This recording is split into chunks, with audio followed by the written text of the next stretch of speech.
Malinaw umanong meron tinatawag na criminal liability si Vice Presidente Sara Duterte kaugnay po ng pagbabanta nito sa buhay ni Pangulong Bongbong Marcos, unang ginang at House Speaker.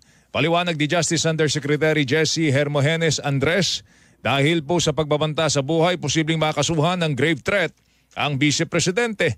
Bukod pa dyan ang reklamong sedition dahil batay po sa Revised Penal Code, ang planong pag-iigante o pananakit sa isang pampublikong opisyal ay bahagi po ng mga elemento ng sedition. Ayaw po namin magbanggit ng particular na criminal offense, pero we are just saying that definitely there is criminal liability. Marami pong posibilidad. Yung grave threats is very obvious. Yes. Dahil meron siyang pagbabanta sa buhay ng isang tao at public official pa man to. At yung sedition, yung tinatawag natin sedition is another possibility dahil ayon sa Revised Penal Code, yung exact